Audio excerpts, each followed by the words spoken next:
Your brain is lying to you, and you don't even know it. Your brain is constantly telling you what's real. The problem is, your brain doesn't actually know what's real. It guesses. It fills in gaps. It ignores information. It changes memories. And sometimes, it creates an explanation for something that never happened the way you remember it. You probably think you see the world exactly as it is. You think you remember your childhood. You think you know why you made your biggest decisions. You think you can tell when someone is lying. And you probably believe that your memories are recordings of the past. They're not. Your brain is doing something much stranger. It's constructing your version of reality in real time. And once you understand what your brain is doing behind the scenes, you may never completely trust your own perception again. 1. You don't actually see everything. Look around the room you're sitting in. You probably think you're seeing almost everything, but you're not. Your brain is filtering enormous amounts of information every second. If it didn't, you'd be overwhelmed. Every sound, every movement, every texture, every person, every color, every conversation happening around you. Your brain would be drowning in information. So instead, it decides what's important, and everything else gets pushed into the background. This creates something fascinating. You can be looking directly at something and still fail to notice it. This is known as inattentional blindness. Your attention isn't a camera. It's more like a spotlight. Where the spotlight goes, you notice. Everything outside it can effectively disappear from conscious awareness. And this creates a disturbing question. How much of reality are you actually experiencing? Because what you perceive isn't simply what's there. It's what your brain decides is worth processing. 2. Your brain can change your memories. Now think about one of your strongest childhood memories. Maybe it's a holiday, a birthday, your first day at school, a family event. You can probably picture it. Maybe you can even remember where everyone was standing. But here's the strange part. A memory can feel incredibly vivid and still contain details that aren't accurate. That's because remembering isn't like pressing play on a video. When you remember something, your brain reconstructs it. And every time you retrieve a memory, there is an opportunity for that memory to be altered. Someone might tell you a detail you don't remember. You might see an old photograph. A relative might describe what happened. And eventually, that information can become mixed with your original memory until you're completely convinced you experienced something that may not have happened exactly that way. That's why confidence isn't always proof. Someone can be extremely confident about a memory and still be wrong. And that leads to a frightening possibility. You could be completely sincere about a memory that isn't completely true. You're not necessarily lying. Your brain may simply have rewritten the story. 3. You look for evidence that you're right. Now let's talk about something you probably experience every day. You form an opinion. Maybe about a person, a political issue, a relationship, a product, a football team, a decision you've made. Once you've decided what you believe, your brain starts looking for information that supports it. And information that contradicts it can suddenly feel less convincing. This is related to confirmation bias. Here's the dangerous part. You don't necessarily feel like you're searching for evidence that proves you right. You feel like you're simply discovering the truth. Imagine you decide, I don't trust this person. Now they do something nice. You might think, they're pretending. Then they make a mistake. You think, there it is. I knew it. The same behavior. 2 completely different interpretations. Your belief becomes the filter through which you interpret the evidence. And once that happens, you find evidence supporting it. That evidence strengthens your belief. Your stronger belief makes you notice even more supporting evidence. And eventually, you can become extremely confident. Not necessarily because you've investigated everything, but because your brain has become very good at finding information that agrees with you. 4. You may not know why you made a decision. Here's something even stranger. You make a decision. Then someone asks, why did you choose that? And you give them an answer. It sounds reasonable. But here's the problem. Sometimes, your explanation may be created after the decision. Your brain doesn't like unexplained behavior. So when you do something, your mind wants a story. I chose this because. I reacted like that because. I bought it because. I didn't call them because. And but human behavior can be influenced by things we're not consciously aware of. A smell. A sound. A previous experience. A subtle emotional reaction. A social cue.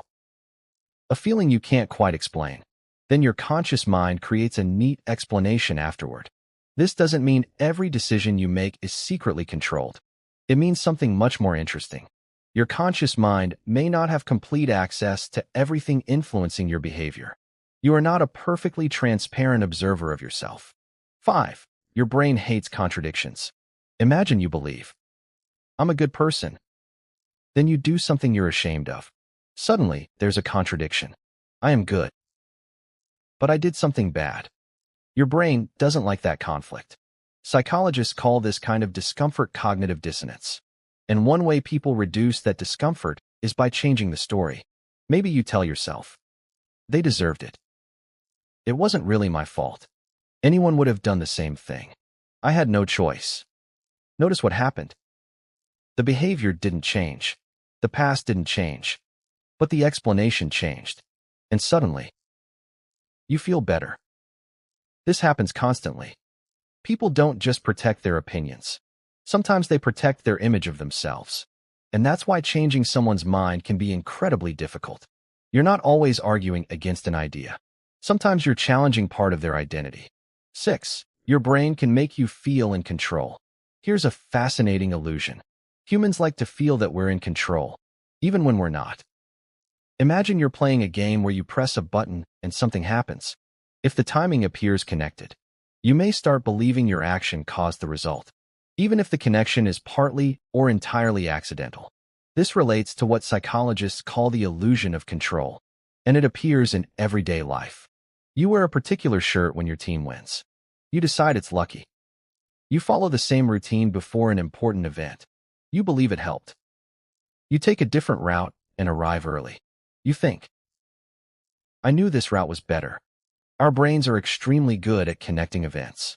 Sometimes that ability helps us survive, but it can also make us see patterns where there aren't any.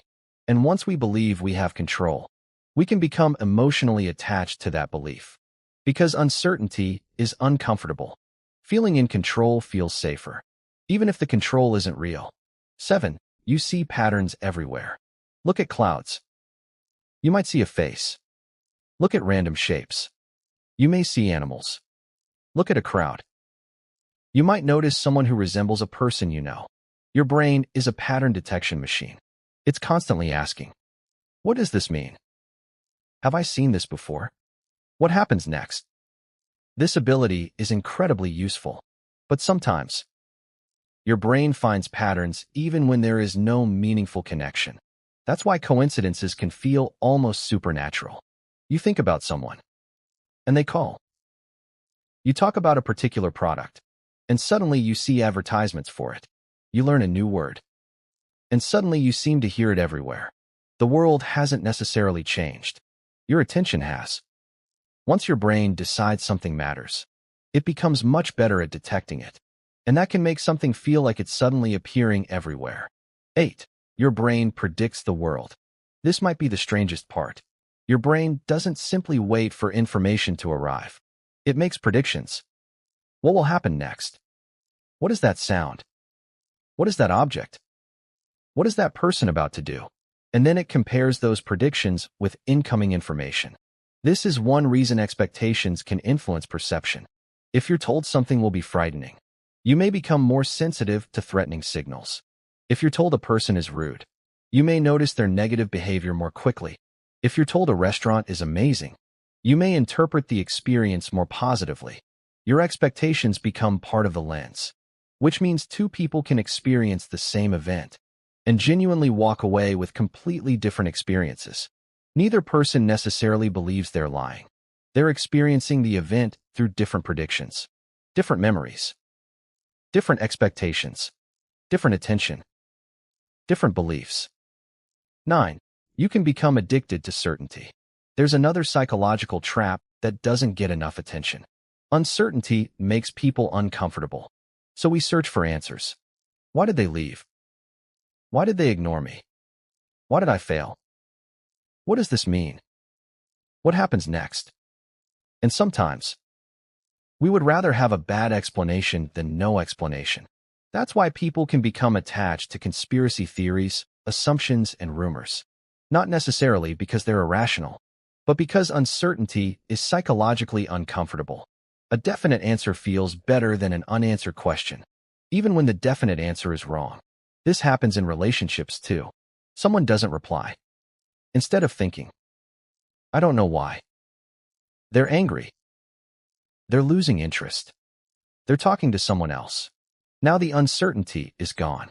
You have an explanation. But you may have simply replaced uncertainty with an assumption. And that's an important distinction. Not knowing is sometimes more honest than knowing the wrong thing.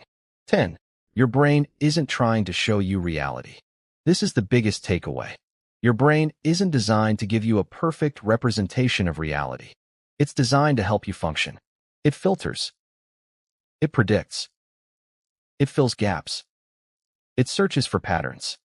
It uses previous experiences. It makes shortcuts. It creates stories. And most of the time, this works incredibly well.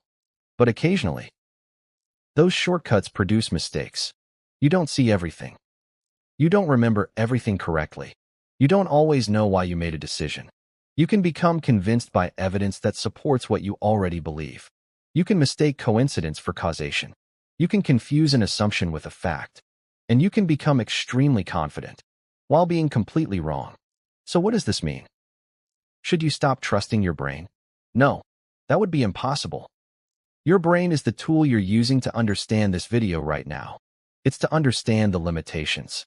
Because there's a huge difference between saying, my perception is reality, and saying, my perception is my brain's interpretation of reality. That small change in thinking can make you more intellectually flexible. When you're certain someone hates you, pause. When you're certain you remember exactly what happened, pause. When you're convinced you're right, pause. When you think you know exactly why someone behaved the way they did, pause. Ask yourself, what else could explain this? That question is incredibly powerful. Because sometimes the biggest psychological trap isn't another person manipulating you. It's your own brain giving you an explanation and convincing you that the explanation is a fact. Your brain is constantly constructing your version of reality. And the most dangerous part? It doesn't usually tell you when it's guessing. So the next time you're completely certain about something, take a second and ask yourself, am I seeing reality? Or am I seeing the story my brain created about reality? Because those two things aren't always the same.